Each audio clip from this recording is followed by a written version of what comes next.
Salam damai Kristus, sahabat Oase Rohani Katolik dimanapun Anda berada. Semoga Anda dalam keadaan sehat, penuh semangat dan diberkati Tuhan. Berjumpa kembali dalam acara kesayangan kita, Oase Rohani Katolik, dalam edisi Pekan Biasa ke-19 bersama saya Gisela Tania yang akan menemani Romo yang bertugas hingga penghujung acara nanti. Pada hari ini kita berbahagia sekali karena di studio sudah hadir Romo Matius Hari Sulistyo. Mari kita sapa Romo Hari yang sudah bersama kita di studio hari ini. Salam damai Romo. Salam damai Gisela. Iya, terima kasih atas kehadiran Romo bersedia menjadi narasumber dalam siaran Oase Rohani Katolik. Mari kita awali siaran pada hari ini dengan doa pembuka yang akan dipimpin oleh Romo Hari. Mari Ibu Bapak, Saudari-saudara, kaum muda dan adik-adik yang terkasih, kita berdoa dalam nama Bapa dan Putra dan Roh Kudus. Amin. Allah Bapa yang penuh kasih, kami mengucap syukur karena kami dapat berjumpa kembali dengan Engkau dalam Oase Rohani Katolik. Berkatilah kami, bukalah hati dan pikiran kami, agar kami dapat meresapi sabda-Mu dalam Oase Rohani Katolik ini, sehingga kami dapat mengaplikasikannya dalam kehidupan kami sehari-hari. Terlebih ketika kami mengalami kesulitan, Engkau pasti menolong kami untuk kami berusaha semaksimal mungkin menghadapi apapun tantangan yang kami hadapi dalam kehidupan ini. Semua ini kami mohonkan dengan pengantaran Putra-Mu, Tuhan dan pengantara kami. Amin. Dalam nama Bapa dan Putra dan Roh Kudus. Amin. Amin. Terima kasih Romo. Bacaan pertama. Bacaan dari kitab pertama Raja-Raja bab 19 ayat 9a dilanjutkan ayat 11 sampai 13a.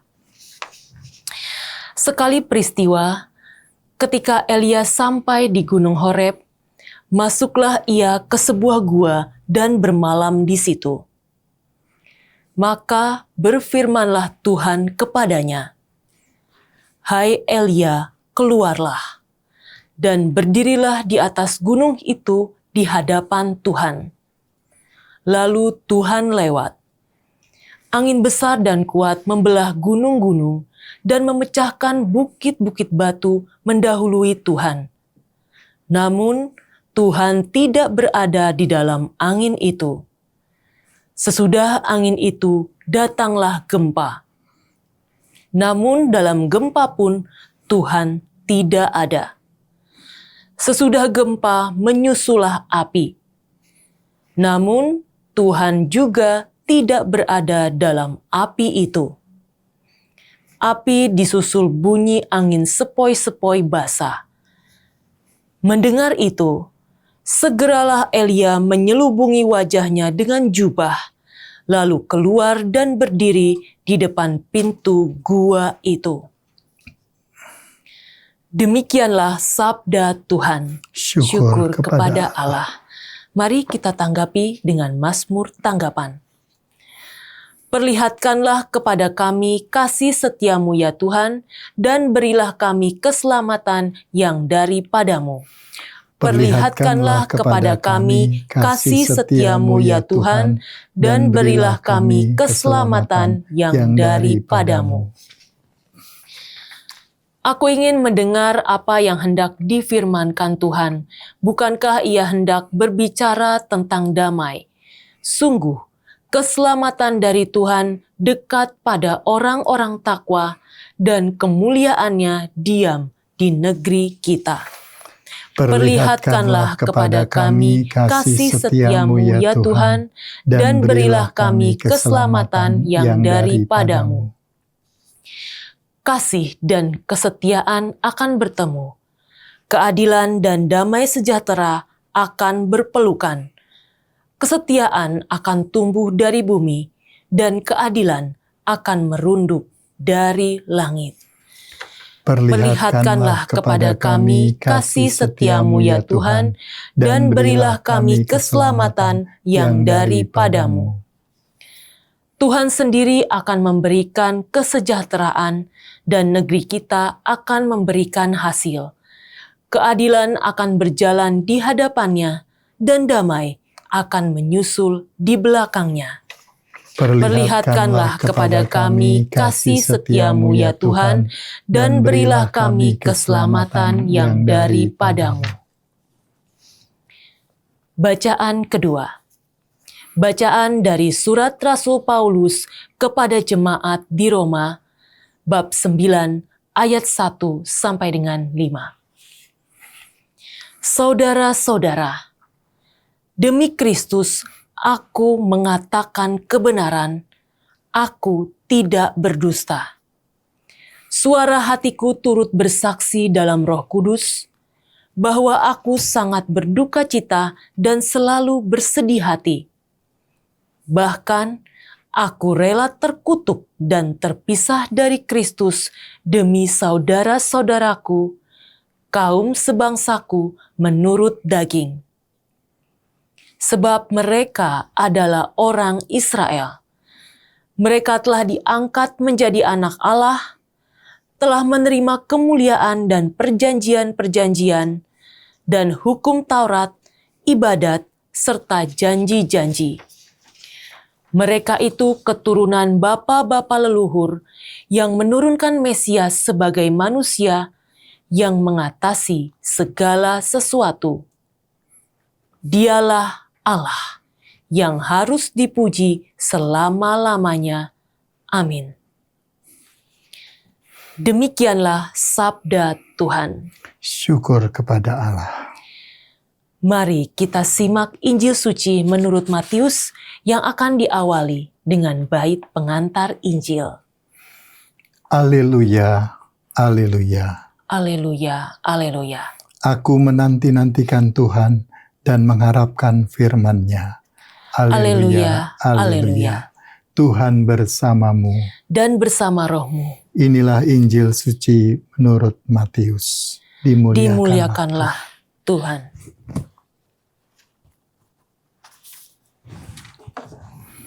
Sesudah mengenyangkan orang banyak dengan roti, Yesus segera menyuruh murid-muridnya naik perahu dan mendahuluinya ke seberang. Sementara itu, ia menyuruh orang banyak pulang. Setelah orang banyak itu disuruhnya pulang, Yesus mendaki bukit untuk berdoa seorang diri. Menjelang malam, ia sendirian di situ. Perahu para murid sudah beberapa mil jauhnya dari pantai dan diombang-ambingkan gelombang karena angin sakal. Kira-kira pukul 3 pagi, datanglah Yesus berjalan di atas air kepada mereka. Melihat dia berjalan di atas air, para murid terkejut dan berseru, "Itu hantu!" Lalu mereka berteriak-teriak ketakutan.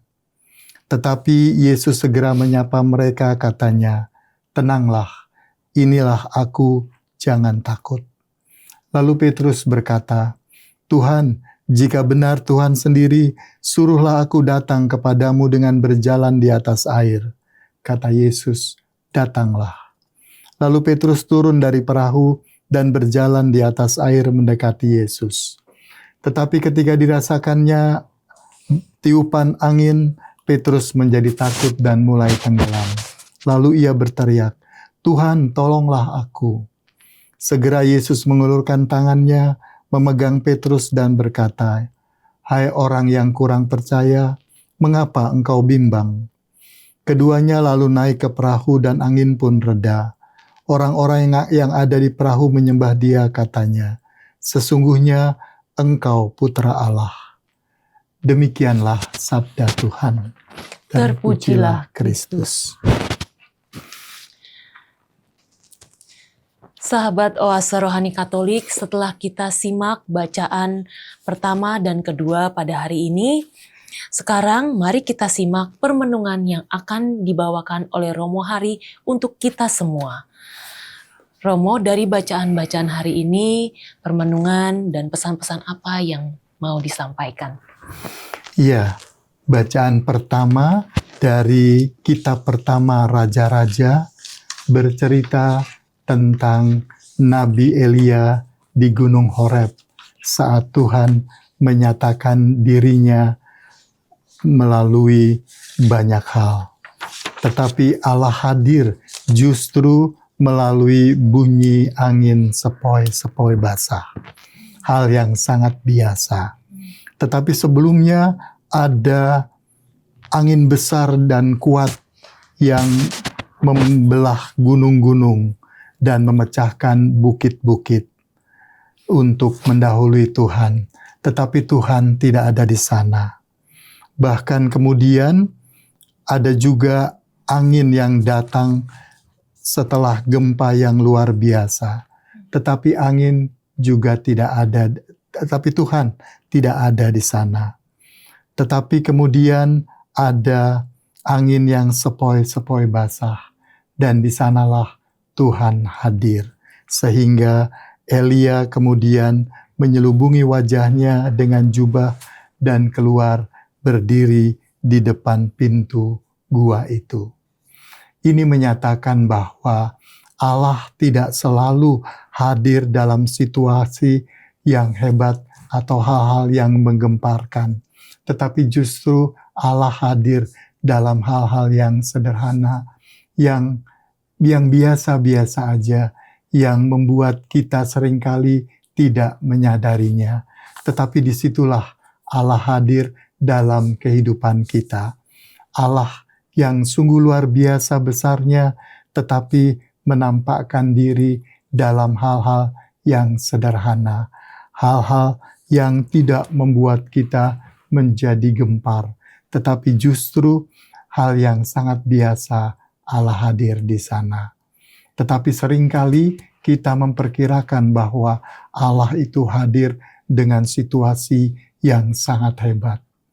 Ada begitu banyak penampakan-penampakan Tuhan dalam kehidupan kita yang kemudian dianggap sebagai penampakan Tuhan yang benar-benar hebat.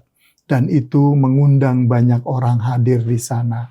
Padahal bukan Allah yang hadir di sana, tetapi entah kekuatan apa yang hadir di sana, tetapi Allah sendiri tidak hadir.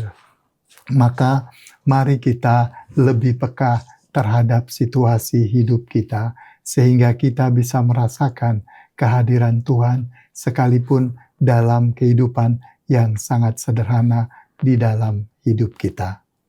Itu kira-kira pesan dari bacaan pertama, kitab pertama Raja-Raja.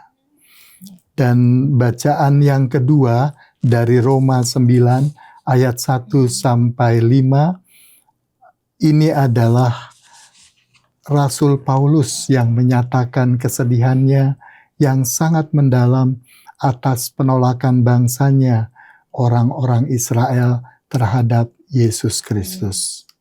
Ia bahkan rela terpisah dari Kristus asalkan kaum sebangsanya diselamatkan.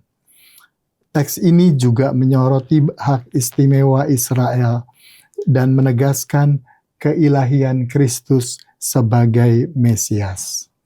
Ini menunjukkan bahwa Paulus yang Rasul Mesias ini sungguh-sungguh luar biasa dalam mewartakan Kristus demi keselamatan bangsanya, supaya bangsa Israel sungguh-sungguh mau bertobat.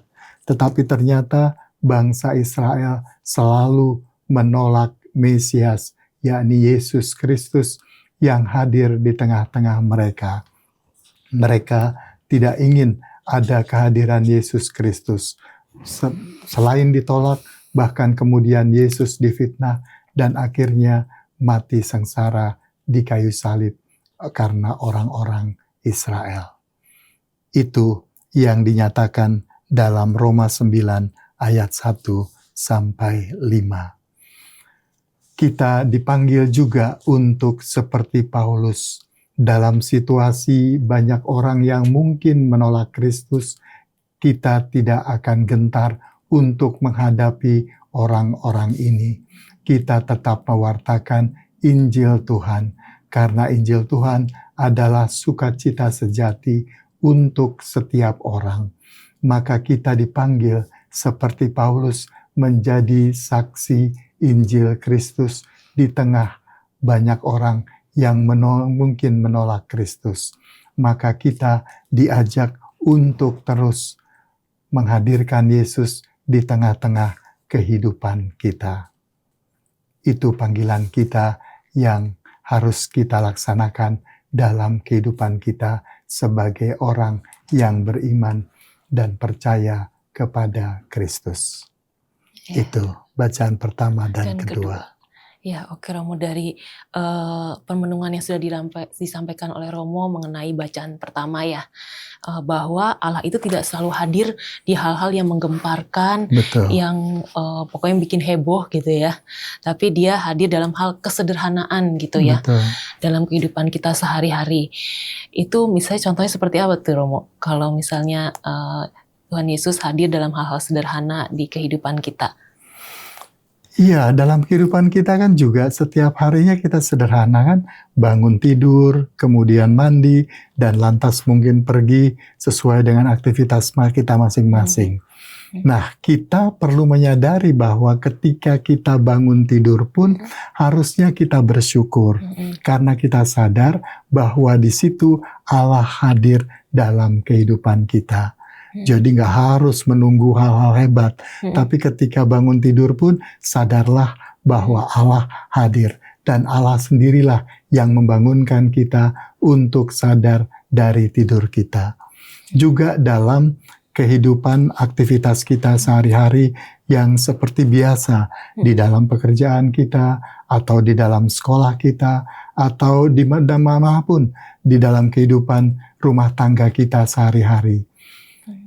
Kalau kita menyadari Allah hadir dalam kehidupan kita, maka kita akan merasakan damai dalam kehidupan kita. Damai yang terasa sejati dalam hidup kita. Bukan sekedar damai yang membuat nyaman saja, tetapi damai yang kita rasakan karena Allah hadir dalam kehidupan kita. Dan kita merasa anggota keluarga kita masing-masing yang kita temui, itu seakan-akan Allah yang hadir dalam kehidupan kita.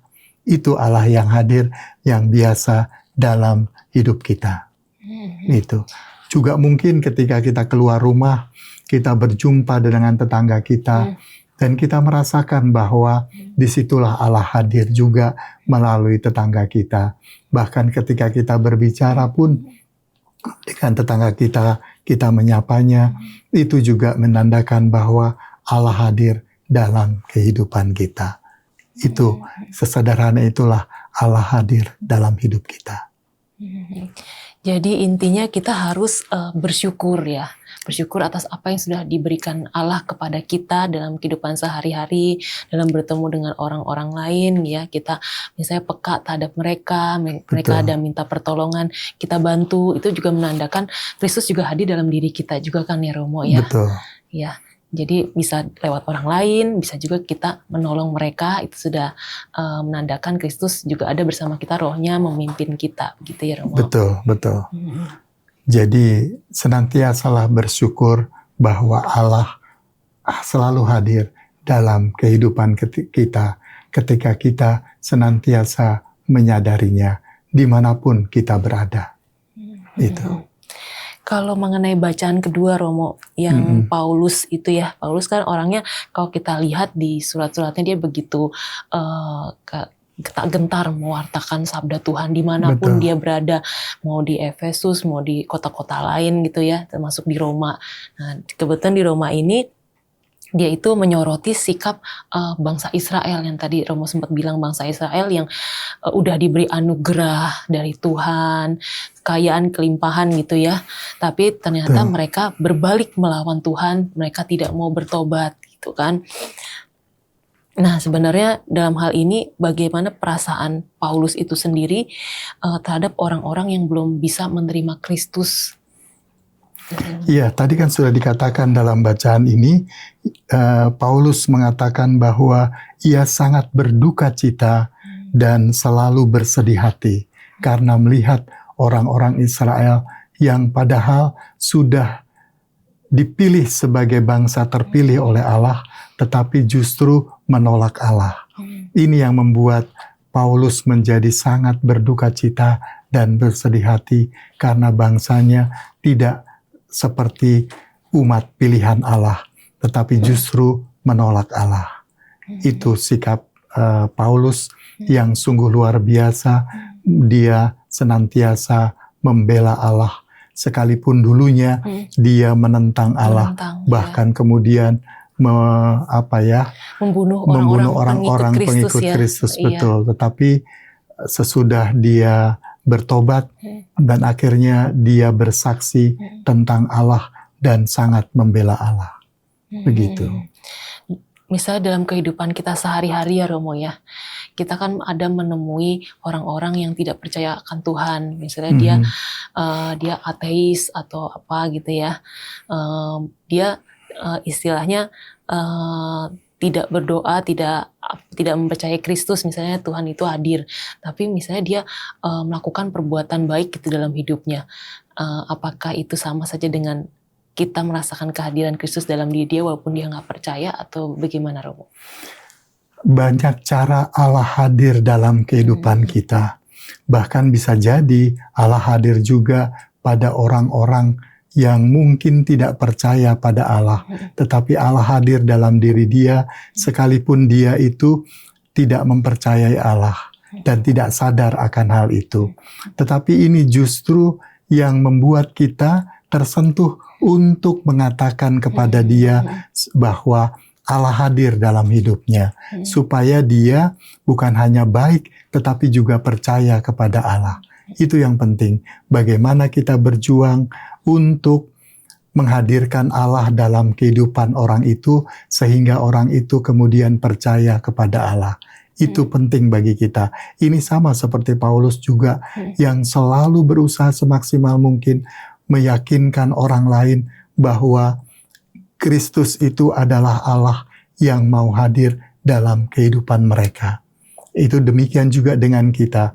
Dalam situasi apapun, seringkali kan juga kita mengalami perjuangan dan usaha kita untuk meyakinkan banyak orang bahwa Allah itu hadir di dalam kehidupan kita, yang senantiasa memenuhi hidup kita. Itu yang penting. Baik, terima kasih Romo. Kita renungkan dalam sanubari ya permenungan yang sudah Romo sampaikan untuk kita semua, dan kita akan kembali setelah jeda berikut ini. Jangan kemana-mana, tetaplah di tempat Anda.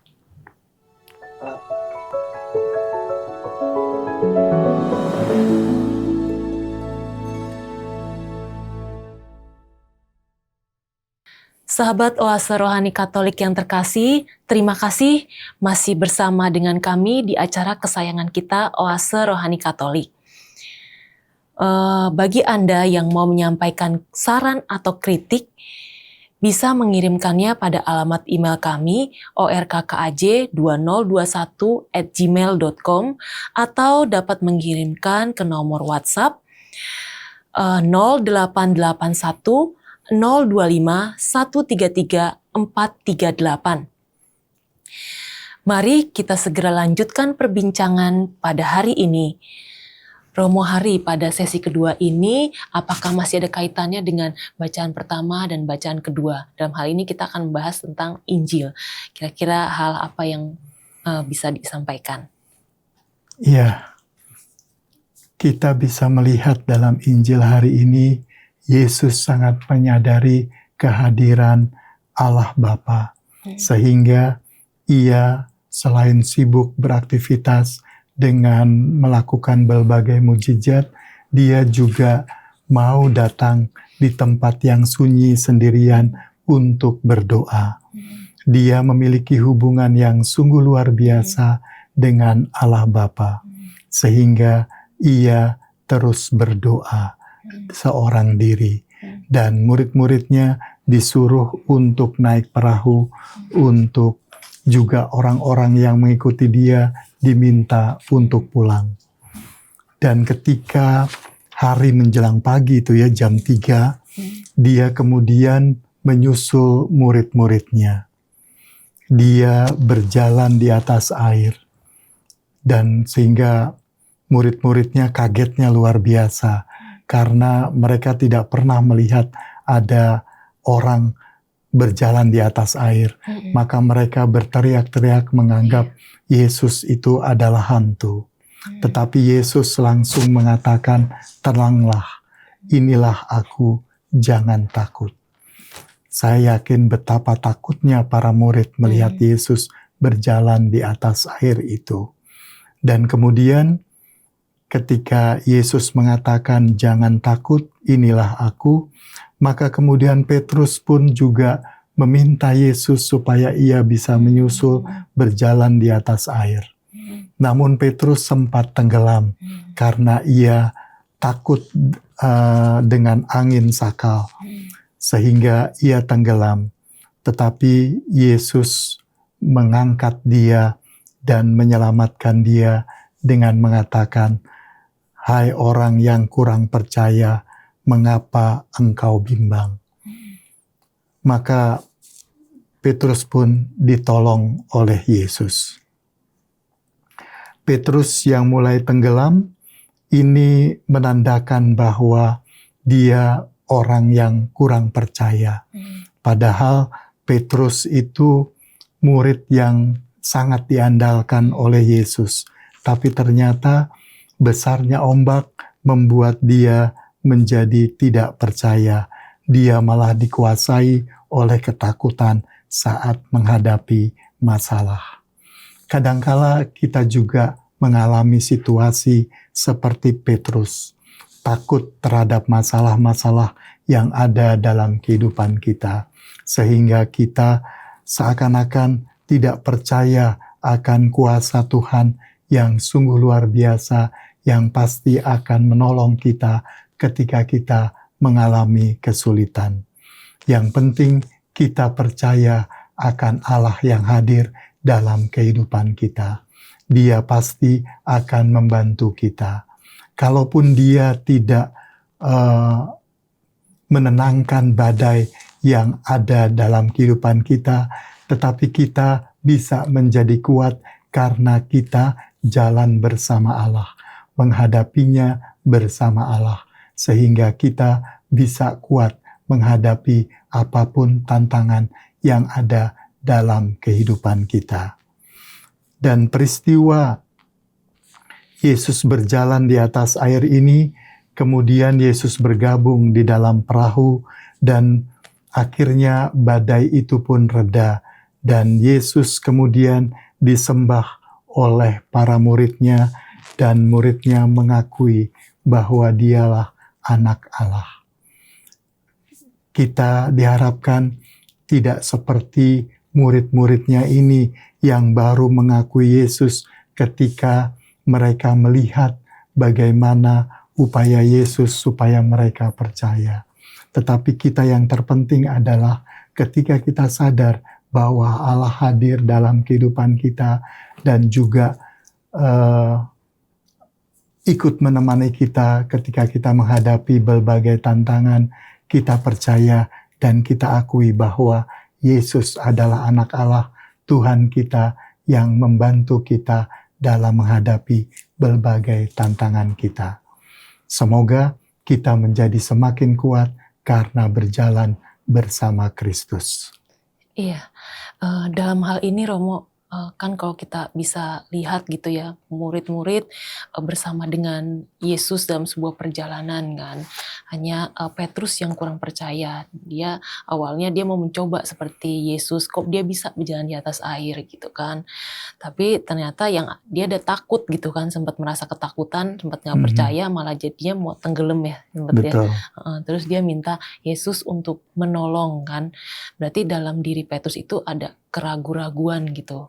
Betul. Kan kalau keraguan-raguan gitu bisa nggak sih kayak menyebabkan iman kita tuh masih gimana ya, belum terlalu belum terlalu tinggi, masih kurang lah iman kita gitu. Apakah itu menandakan seperti itu Romo? Maksudnya keraguan-raguan dalam hidup kita kayak percaya akan Yesus, percaya kalau misalnya Tuhan membantu, tapi kalau misalnya Tuhan nggak membantu saat itu, terus kita kurang percaya gitu. Jadi iman kita jadi kadang bagus, terus kadang juga kurang gitu. Apakah itu menandakan kayak kurangnya iman kita gitu. Ya pasti. Kalau kita ragu-ragu sama seperti Petrus, ketika dia menghadapi angin sakal, dia kemudian ketakutan. Itu tandanya bahwa dia tidak percaya akan ada Yesus di situ. Padahal kalau ada Yesus, dia mestinya percaya dia bisa berjalan bersama Yesus. Tetapi karena dia imannya ragu-ragu, maka jelas dia akan tenggelam. Demikian juga kita, kalau kita ragu-ragu terhadap Allah dan kurang percaya kepada Allah, yang terjadi adalah kita tenggelam dengan masalah kita. Bukan kita hadapi, tapi justru kita tenggelam dengan masalah kita, dan kita malah terus-menerus bermasalah, dan seakan-akan tidak ada Tuhan dalam kehidupan kita.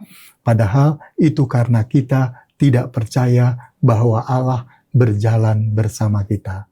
Kalau kita percaya sungguh bahwa Allah berjalan bersama kita dalam situasi apapun, kita bisa menghadapi berbagai tantangan itu dengan segala kekuatan yang sudah disupport oleh Allah. Itu yang terjadi. Iya. Dalam kaitannya dengan kehidupan sehari-hari, misalnya saya ada sharing sedikit ya.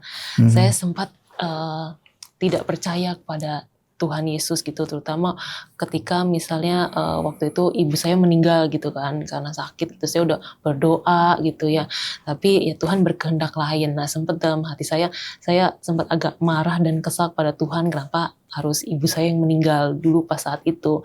Terus lambat laun saya menyadari kalau Tuhan Yesus sudah mempersiapkan hal yang baik untuk kehidupan saya gitu kan. Itu yang saya waktu itu mulai lama-lama menerima kenyataan seperti itu. Awalnya sempat marah, kesal karena saya udah berdoa, udah minta pertolongan untuk kesembuhan ibu saya. Tapi saya merasa Tuhan tidak mengabulkan gitu kan. Waktu itu sempat hilang keimanan saya, keraguan-raguan dalam hal yaitu menerima kenyataan pahit itu kan. Ya. Ya, ada banyak memang orang mengalami situasi seperti itu. Kadang-kadang ragu terhadap Allah. Apakah Allah ada atau tidak? Apakah Allah yang kalaupun ada, apakah menolong kita atau tidak? Seringkali malah kita mengalami situasi yang seakan-akan Allah tidak menolong kita. Itu banyak terjadi di mana-mana. Tetapi Allah pasti akan berusaha semaksimal mungkin supaya kita semakin percaya kepada Dia. Pasti Dia memberikan hikmat yang nyata dalam kehidupan kita supaya kita semakin percaya kepada Allah. Dan nyatanya Gisela kan juga kemudian menyadari bahwa ada hikmat sesudah itu.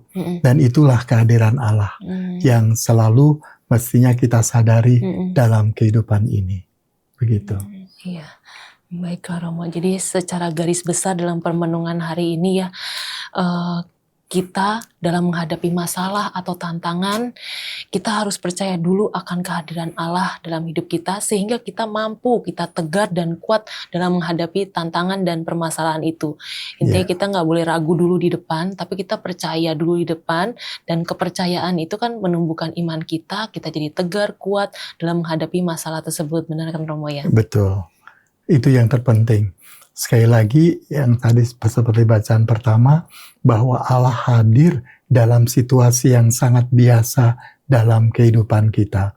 Bahkan kalau seandainya situasi yang tidak biasa, bukan berarti kemudian kita mengharapkan luar biasa dari Allah untuk hadir. Tetapi Allah mungkin hadir tidak kelihatan, tidak kita sadari. Tapi berusahalah untuk kita menyadarinya bahwa Allah hadir dalam kehidupan kita dan membuat kita menjadi semakin kuat dan semakin yakin untuk menghadapi berbagai tantangan-tantangan dalam kehidupan kita. Kita percaya bahwa Allah pasti akan membantu kita, menolong kita menghadapi apapun tantangan-tantangan itu. Iya. Gitu. Baiklah, terima kasih Romo. Tak terasa kita sudah sampai di penghujung acara pada hari ini. Mari kita tutup acara hari ini dengan doa dan berkat penutup dari Romo Hari. Mari kita berdoa dalam nama Bapa dan Putra dan Roh Kudus. Amin. Allah Bapa yang penuh kasih, kami mengucap syukur atas sabda-Mu yang meneguhkan kami untuk semakin percaya akan kehadiran-Mu di tengah-tengah kehidupan kami. Kami percaya bahwa Engkau senantiasa hadir, terlebih ketika kami mengalami berbagai persoalan dalam kehidupan ini. Kami percaya bahwa Engkau hadir untuk mendukung kami menghadapi berbagai persoalan-persoalan itu, sehingga kami dapat memperoleh solusi yang terbaik untuk menghadapi persoalan itu. Sehingga kami bisa semakin damai dalam hidup ini bersama Engkau. Berkatilah kami agar kami senantiasa mampu untuk menghadapi berbagai tantangan-tantangan yang akan kami hadapi. Biarlah Engkau sendiri memberkati kami bersama keluarga kami. Demi Kristus Tuhan dan pengantara kami. Amin. Amin. Tuhan bersamamu Dan bersama rohmu. Allah yang Maha Kuasa melindungi, membimbing, dan memberkati ibu bapak, saudari-saudara, kaum muda, dan adik-adik yang terkasih, dalam nama Bapa dan Putra dan Roh Kudus. Amin. Romo Hari, terima kasih atas perbincangan kita pada hari ini. Baiklah sahabat Oase Rohani Katolik, semoga Anda yang menyaksikan acara hari ini sungguh diberkati dan mendapat kekuatan dari Tuhan. Sampai jumpa di lain kesempatan, selamat melanjutkan aktivitas Anda. Salam damai.